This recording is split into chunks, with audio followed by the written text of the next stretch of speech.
Hey everyone, this is Dan Sfera and Dan Peart. We work in Keller Williams Irvine. Actually, I work in Keller Williams Irvine, and Dan Peart's the team leader.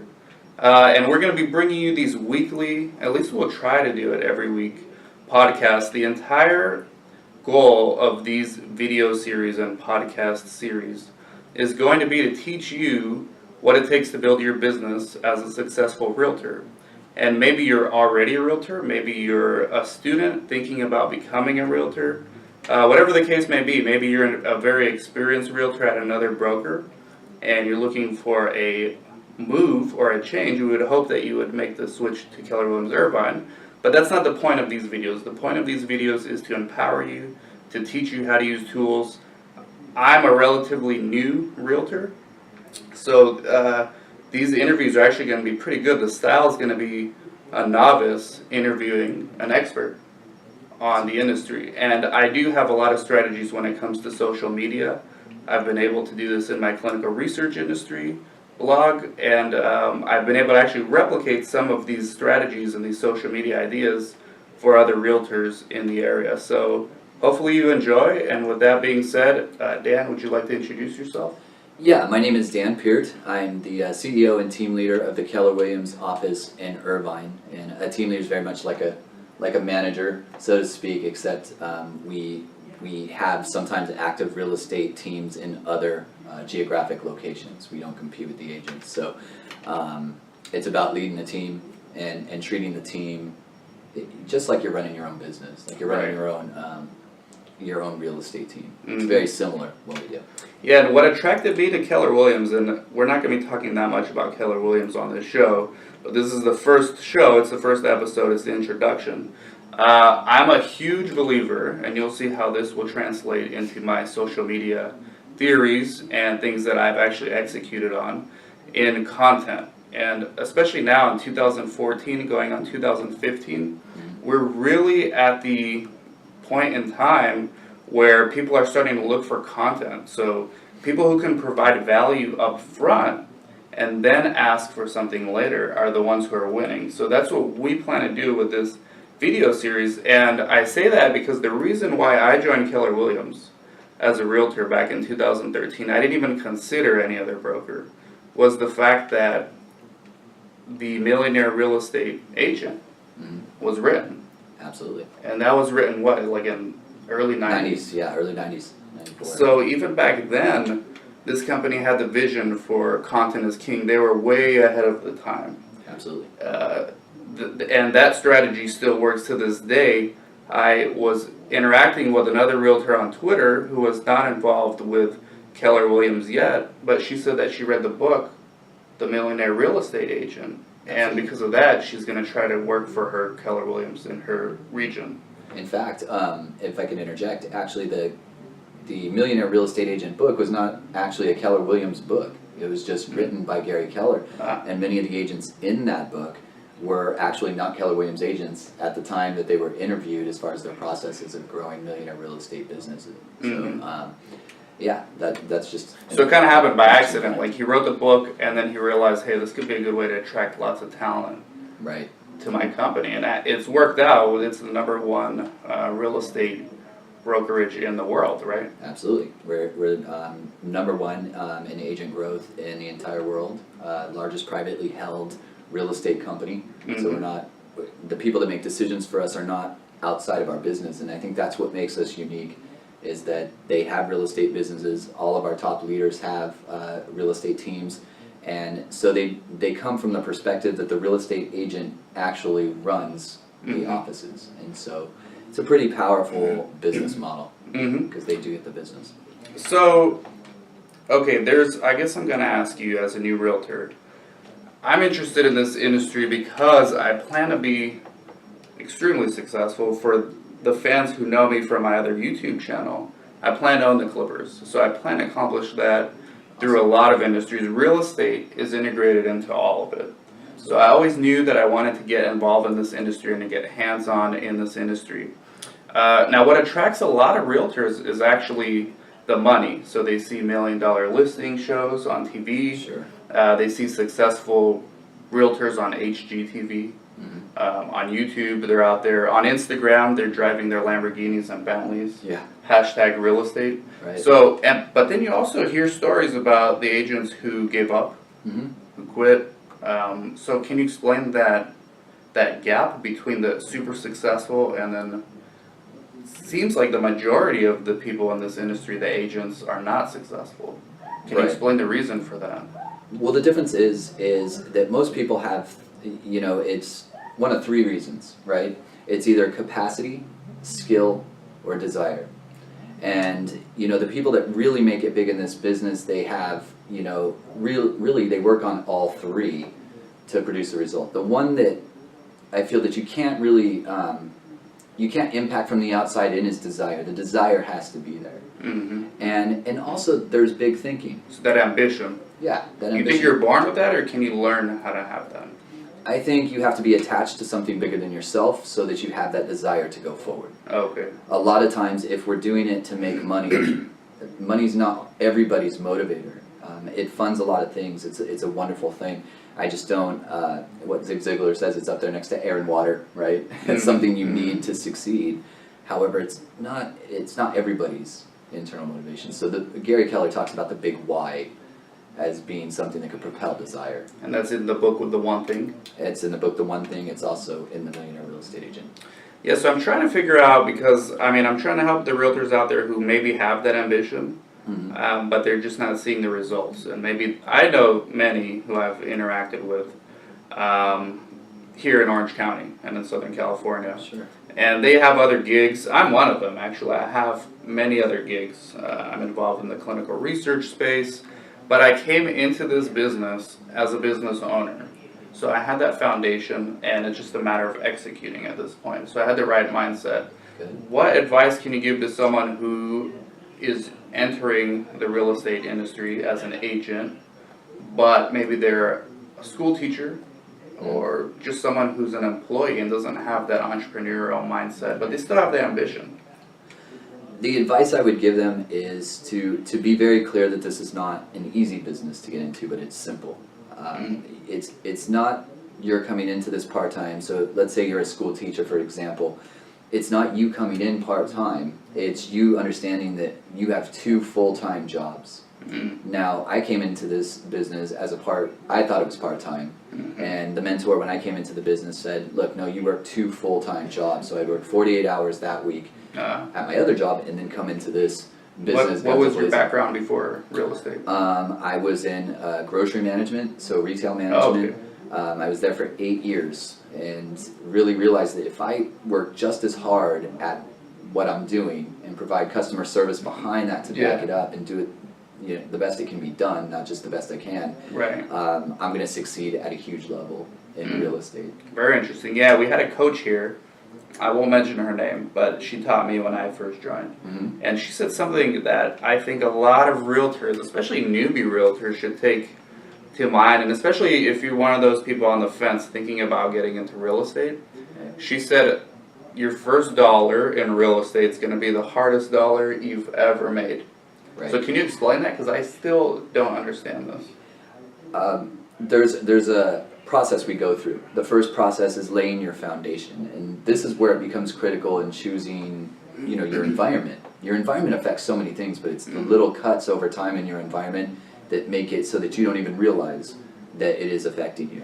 And so we start off with the foundation, and then where most people give up is in the creativity phase. Creativity is a 60 to 90 to 120 day process where you are doing the activities relentlessly to be able to accomplish what you want to accomplish.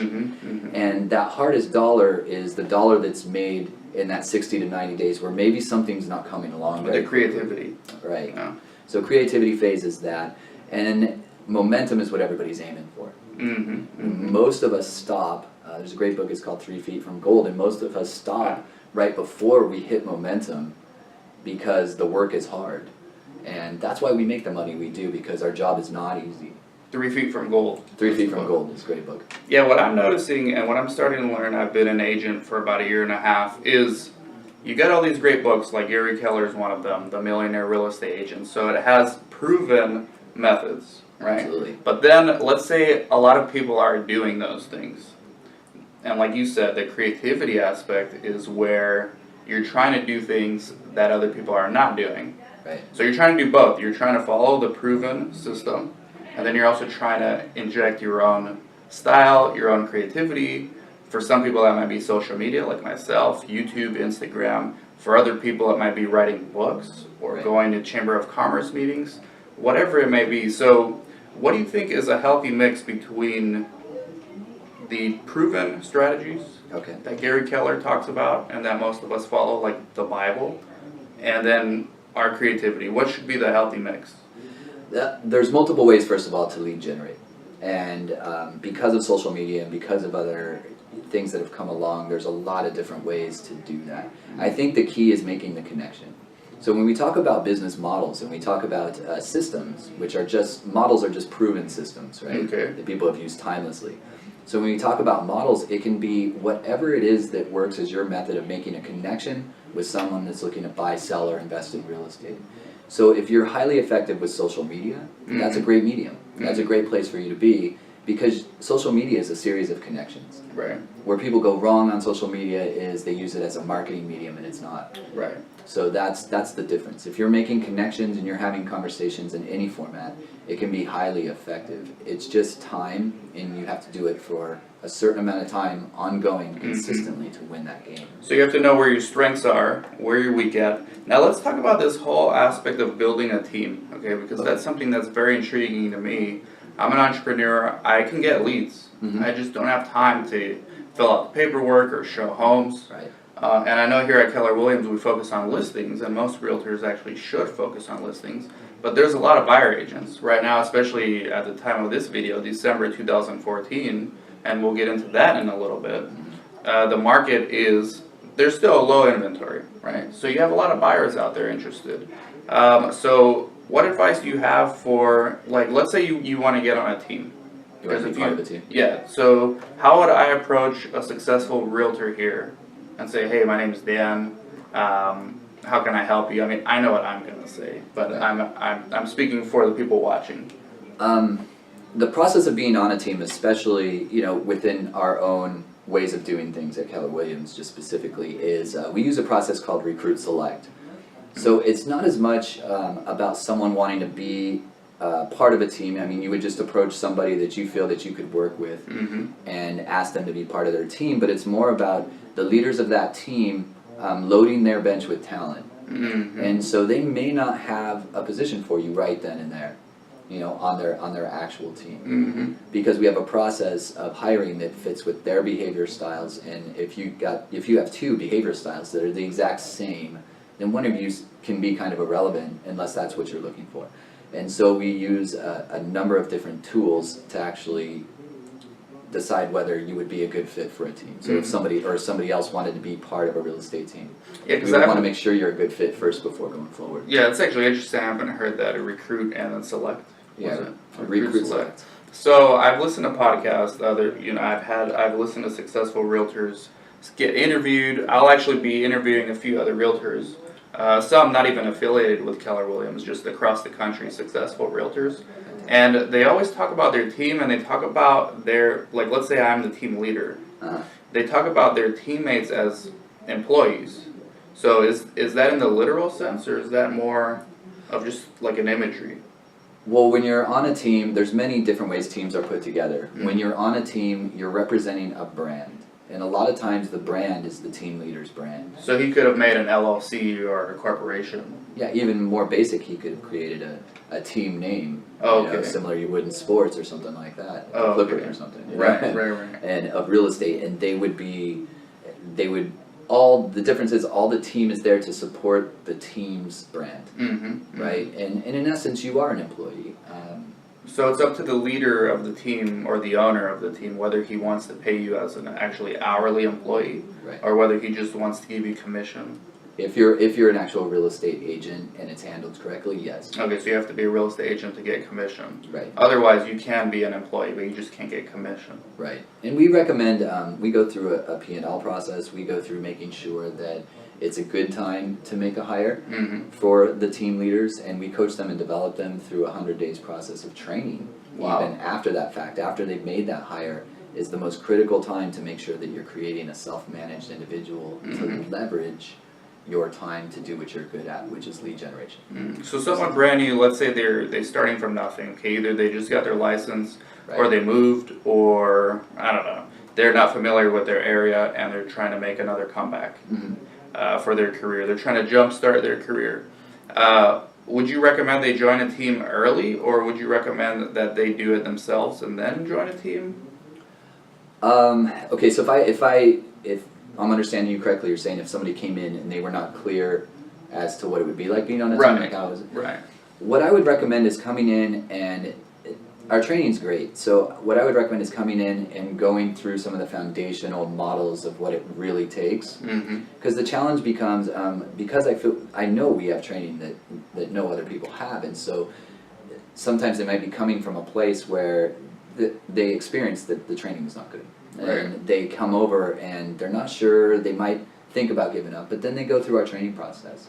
And as they go through our training process, that's usually what I recommend, and then have them self-discover. You know, based on all these things that a real estate agent has to do, what's a better fit for me, you know, long term, and to take an honest self-assessment of that first. Is there such a thing as a successful part-time realtor? No. You know, I mean, you can create success, but it's important for them to understand that, you know, if they're doing something else, that real estate's also a full-time thing. Long term, I don't know that it's effective, because if you're really looking to grow a business, then 80% of your time should be spent in business growth of what you're really trying to achieve, and 20% of your time in your other profession or whatever it is. So, not that they can't be successful, because I believe for a year, maybe 2 years, you can continue to grow. There's a point in which, you know, real estate alone can burn you out if you're not using right systems. So yeah, I've heard from other realtors. I have friends who worked for other agencies. They tell me that it's really stressful, and I've been involved in other industries. I've owned businesses, so I've dealt with stress. Are they exaggerating, or is there a lot of truth to this, that it's a stressful environment? Real estate can be a stressful business. It's a matter of, a lot of times stress can occur due to lack of skill, or I think it's smell the newbies. Example for me, my first deal, I got threatened with a lawsuit when I was doing a counteroffer. And the guy was just bluffing, and I knew it. But still, like, I got a little scared, and I started second guessing myself. And then I called my coach here, and he said, no, just go ahead and do it. So the coaching here is helpful, but yeah, like, they can smell the newbies like that. And this wasn't even the other realtor, it was the client, the buyer. So she put him on the phone because she didn't want to get nasty with me. And he started telling me this stuff. Like, you're going to get sued if you don't accept this offer. And you're going to experience that a lot. The hardest thing you will deal with in the real estate business is working alongside another broker to achieve a desired result. And the ones that have the most stress, I feel, are the ones that can't check their emotions a little bit. You know, so when you go to the doctor, and let's say the doctor says, you know, look, you've got a fatal disease. That doctor doesn't deliver. If that doctor was crying, you probably wouldn't use that doctor anymore if he was delivering you the news like that. And so that's professionalism. It's to be able to deliver news, you know, in any way, just as it is, without inflection or emotion, and letting the consumer make their decision on the other side. And I find the agents with the most stress about things also handle things with a bit of more emotion than maybe they should. Yeah, I think I have a feeling this will be a good series for you guys watching, because I'm actually learning a lot just interviewing you. So last topic before we wrap up, because we try to keep these between 20 and 30 minutes, and oftentimes they'll go longer. Can we talk about the current market in Orange County specifically right now, December 2014? Absolutely. So what are we seeing right now? We're seeing record low interest rates, which is spurring a lot of momentum. Is that okay? Yeah, that's fine. Okay. We're seeing record low interest rates. We're seeing a little hesitation. We saw a rise in inventory over the last 3 months, and what we're seeing right now is the people have pulled their properties that are not wanting to sell during the holiday season off the market. It's created a little false tight inventory market over here. Buyers, the serious buyers are out right now. The not so serious buyers, taken the holidays off. Mm-hmm. And so the opportunities in this market right now are the biggest ever. In fact, it's more of a normalized market. It's getting more normal every single day because you don't have a huge influx of inventory, and at the same time you don't have a mad gold rush of buyers, and so there's negotiating being done. Prices have softened just a little bit because we had rapid increases last year, and really this is the time to lay the momentum for going forward into next year. So we always talk about that sprint, that end of the year sprint, sprint until you're about ready to experience the holidays, and then really enjoy the holidays instead of just kind of moving gradually towards it, because a lot of people will be ready to act mid-January. Mm-hmm. So speaking of timing, like the people out there thinking about becoming realtors, or thinking about getting back into it, they usually make these decisions around this time of the year. Right. So they have the New Year's resolutions and all that stuff. Are the really good realtors able to make money regardless of the market? Excellent realtors are. Excellent. Yeah. So what percentage of realtors are excellent? Wow, I mean, the top 2% tend to make all the money. Really? Yeah. In any market or just bad market? In any market. Markets are going to come and markets are going to go, but there's always a market, right? There's always someone buying homes and selling homes, no matter what it is. It's your ability to be, relentless is a good word, because you're going to have a lot of pushback on certain markets, and I experienced it in 2007. I mean, it was people were laughing at me when I was calling to say I could sell their home because the market started to depreciate value, right? Yeah. And so you've got to be able to move past those things, handle your emotion and move forward. Yeah, I can't wait till we get to those videos. Yeah. Maybe next time we'll talk about the recession, how to make money in a down economy or in an up economy like it seems to be going now. Right. That's one of my favorite topics because there's so many different ways, and it was weird, you'd hear in those markets, in that market, and just to give them kind of a peek for next time, you heard that the people with the REOs controlled the entire market. Right. And I was too late to get in on the REO listing side. And just for those who don't know, what's a REO? Oh, a real estate owned property. It's what banks consider assets. It's like a bank owned property. Okay. And so, what's weird is there were more ways to actually control that inventory, and that's something that we can kind of talk about maybe next time. Yeah, it's a good little teaser. Maybe I'll splice that one up and put that on YouTube. Yeah. And also a teaser from me, I'm going to be talking about social media and how I've used it for myself, for other agents. I don't have that much experience with the actual real estate transaction process, but I do have experience and some degree of success getting leads and helping other realtors get leads for sure. I have a consulting firm that does that. So social media plays a huge part of my business in any industry. Clinical research, I've done it for the last 5 years. So here's a hint and a sneak peek at what we're going to be talking about next week, in addition to Dan's stories about 2007, 2008, is getting hyper local with your social media. And I'll just leave it at that. Yeah, that sounds great. Alright, so this is Dan, and we're signing off from TheRealtorShow.com. Take care.